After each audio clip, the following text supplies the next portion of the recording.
அப்படின்னா கடவுளை அடையிறது, கடவுளை பார்க்கறது, கடவுள்கிட்ட இருந்து வரம் வாங்குறது எல்லாமே கரெக்ட் தான்.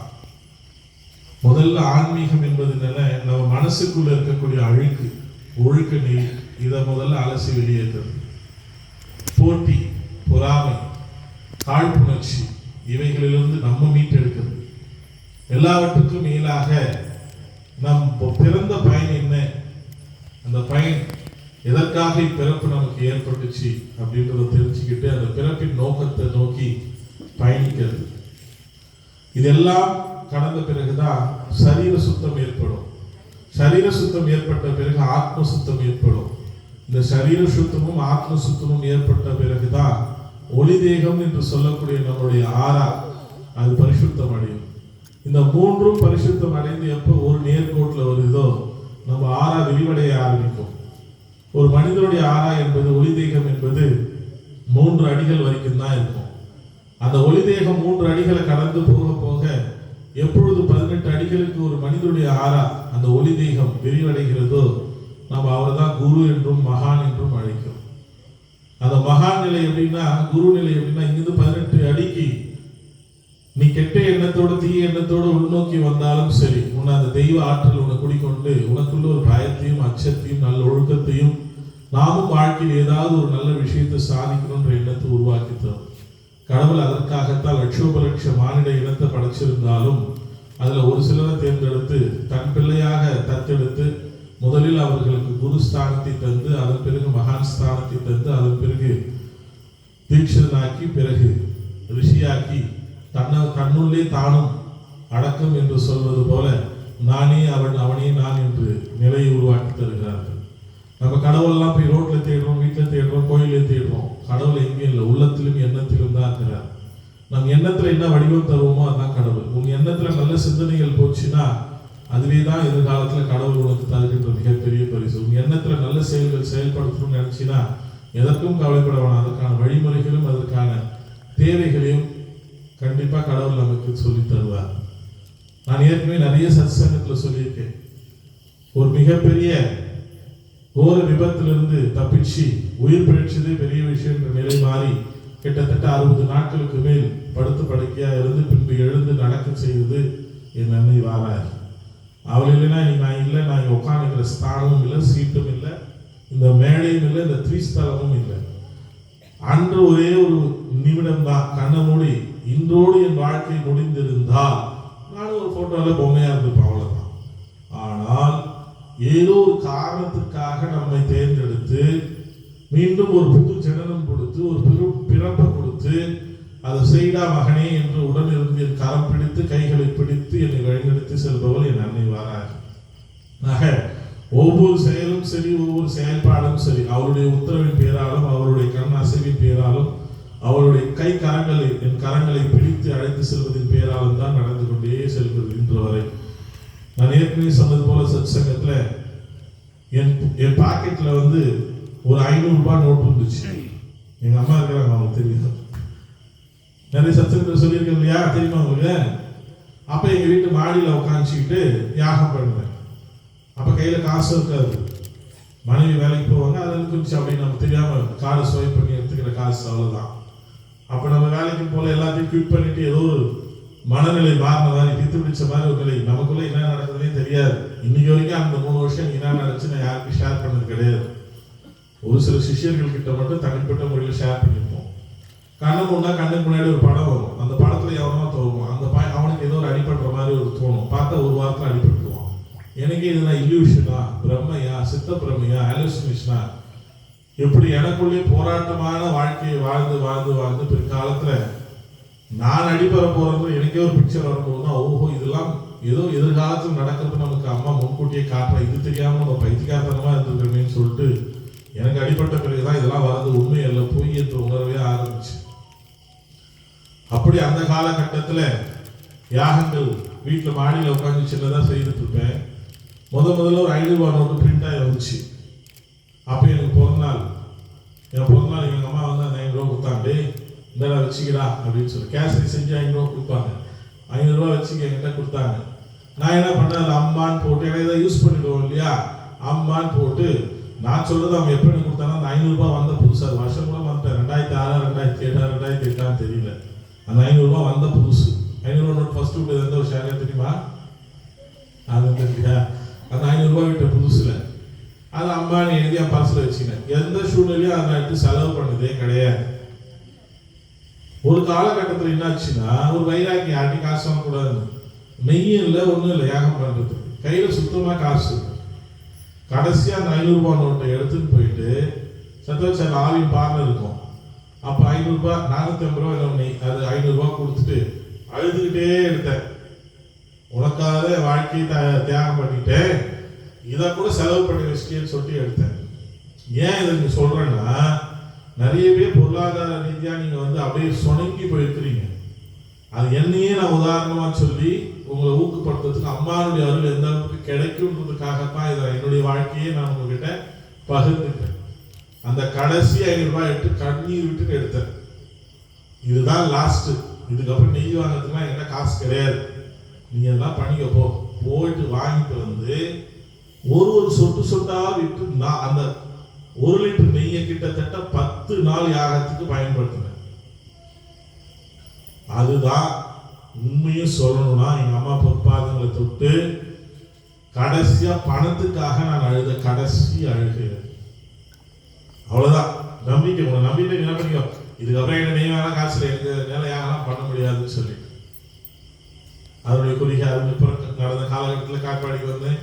இன்னைக்கு எப்படி நடந்துச்சு, எப்படி உருவாச்சுன்னு கூட என்னால் சொல்ல முடியாது. இன்னைக்கு இவ்வளோ பெரிய ஸ்தலம், கிட்டத்தட்ட 1000கணக்கில் மக்கள் பலனடைஞ்சு போகக்கூடிய ஸ்தலத்தை உருவாக்கக்கூடிய தன்னம்பிக்கையும் அதற்கான பொருளாதாரத்தையும் உடல் உழைப்பையும் கொடுத்துருக்காங்கன்னா ஒரே ஒரு விஷயம்தான், கண்மூடி பொற்பாதங்களை தொட்டு நீயே கதி நான் நம்பின அந்த ஒத்த நம்பிக்கை தான். அந்த நம்பிக்கை தான் உங்க எல்லாருமே நான் வைக்க சொல்றேன். நம்பினீங்கன்னா கடவுள் எந்த ரூபத்திலையும் உங்களை கரம் பிடிச்சு மேலே கொண்டு போயிடுவார். அந்த நம்பிக்கை எல்லாருமேலையும் வைங்க, நம்மளோட பழகிறவங்களையும் வைங்க, அப்பா அம்மா கிட்டேயும் வைங்க, சகோதரன்கிட்டயும் வைங்க, பிள்ளைகள் மேலேயும் வைங்க, மனைவி கிட்டேயும் வைங்க. அந்த நம்பிக்கைன்ற ஒற்றை வார்த்தையை நீங்க ஆணித்தரமா கடவுள் மீது வச்சு பாருங்க. நீங்க வாழ்க்கையில என்னைக்குமே துன்போன்ற வார்த்தையே வரவே வராது, அதற்கான வாய்ப்பும் கிடைக்கவும் கிடைக்காது. ஸோ அந்த நிலையிலிருந்து இன்னைக்கு இத்தனை பேர் முன்னாடி பேசுற தகுதியும் உருவாக்கி, என் படத்தை பூஜையாரிகளை வச்சு வணங்குற அளவுக்கு தகுதியை உருவாக்கி கொண்டு வந்திருக்காங்கன்னா ஒரே ஒரு அச்சாரம் தான், அம்மா நம்பிக்கை, நல்லதே நடக்கும், அவ்வளவுதான். வேற எதை பத்தியும் சிந்திச்சு நாளைக்கு என்ன நடக்கும் இன்னைக்கு வரைக்கும் நான் சிந்திச்சது கிடையாது. நாளைக்கு அன்னதானம் போட முடியுமா சிந்திச்சு கிடையாது. ஐயோ அரிசி மட்டும் இல்லைன்னு நினைப்பேன், எந்த புண்ணியம் எத்தனை வருவானே தெரியாது, 10 மூட்டை அரிசி திடீர்னு பார்த்தா இருக்கும், ஆஹா நம்ம கேட்கவே இல்லையா வந்துருச்சு. இதுதான் நிஜம், இதுதான் நிதர்சனம். நிறைய பேர் நினைச்சிட்டு இருப்பாங்க யாரோ பின்னாடி இருந்து அப்படியே வாரி வாரி காசு கொடுக்குறாங்க, அதனாலதான் இவ்வளவு பெரிய ஆலயங்கள் உருவாகி இருக்கு. அவங்க ஒரு சிலர் கொடுத்தாலும் அவங்க உழைப்புல தான் கொடுத்துருக்காங்களே ஒழிய உழைச்சி நீங்க உழைச்சி அந்த உழைப்பின் பலனால் உருவாக்கப்பட்டிருக்கிறது. அப்படி ஒவ்வொரு செங்கலும் ஒவ்வொரு செடி கூட சொல்றேன், பல பேருடைய உழைப்புல உருவானது தான் இது. நான் மட்டும் இதற்கு காரணம் கிடையவே கிடையாது. அவங்களால முடிச்சத அம்மா மேல இருந்த பாசத்திலும் என் மேல இருந்த குரு பக்தியாலும் நாம் செய்யற சேவையை பார்த்து மனமுருகி மெய்சிலிருந்து கொண்டு வந்து சேர்த்தது தான் இன்னைக்கு இந்த பெரிய திரிஸ்தலம். இன்னைக்கு உலகம் முழுக்க தெரியக்கூடிய ஒரு இடமாக அன்னைக்கு ஒரு கனவு கண்டோம், அந்த கனவை இன்னைக்கு நிறைவாக்கி உலகமே இன்று வாராகிக்கு தனித்துவமான ஒரு ஆலயம் இருக்குதா, இந்த திரிஸ்தலம் இருக்கு, பள்ளிக்கொண்டால் இருக்குது, கீழாச்சூர் பக்கத்தில் இருக்க பள்ளிக்கொண்டால் இருக்குதுன்னு சொல்ற அளவுக்கு உலகம் முழுவதும் இன்னைக்கு பிரபலமாயிருக்குன்னா அதுக்கு நீங்களாமும் காரணம், உங்களுடைய உழைப்பும் காரணம். அது மாத்திரம் இல்லாம எல்லாத்துக்கும் பிரதமா அம்மா மேல நம்ம வச்சிருந்த ஒரு முழுமையான நம்பிக்கை. இந்த நம்பிக்கை தான் உங்களுக்கு திரும்ப திரும்ப சொல்றேன், எந்த ரூபத்திலும் அவன் மேகலை வைக்கிற பாசத்தையும் நம்பிக்கை விடாது. இன்னைக்கு கண்கள்ல உங்களுக்கு கண்ணீர் வரலாம், இன்னைக்கு பொருளாதாரத்தில் உங்களுக்கு ஒரு சுணக்கம் இருக்கலாம், இன்னைக்கு மேல வர முடியலன்னு நினைக்கலாம், அதற்கும் ஒரு காரணம் இருக்கும். என்கிட்ட அம்மா அடிக்கடி கேட்கும், ஒருத்தங்க எங்க பொருளாதாரத்தில் அழுவாங்க, வேலைக்கிழமை கேட்பாங்க, நான் எப்படி பார்ப்பேன், ஐயோ அவன் 10 நாள் அவங்க வீட்டில் ஒரு பெரிய ரசப்பாடு வரப்போகுதுமா, இவன் பொருளை கேட்டு என்கிட்ட வரானீங்கன்னு. அப்பா அம்மா கேட்கும், பொருள் வேணுமா, உயிர் உடைமை வேணுமான்னு கேட்கும். நான் உடனே கேட்பேன், முதல்ல உயிரை காப்பாற்று, பொருள் எப்போனா சம்பாதிச்சு கொடுத்துக்கலாம். ஆனா அவங்க வீட்டில் அது மாதிரி நடக்க போகுதுன்றது அவங்களுக்கே தெரியாது. ஆனா அவங்க சொல்லுவாங்க, ஏதோ நடக்கிற மாதிரி இருந்துச்சு சாமி, வந்தேன், அது சரியாயிடுச்சு, காசு தர பரவாயில்ல பார்த்துக்கலாம், பரவாயில்லன்ற வார்த்தை. அப்ப ஏதோ உள்ளூர் ஒரு தோணி இருக்குது.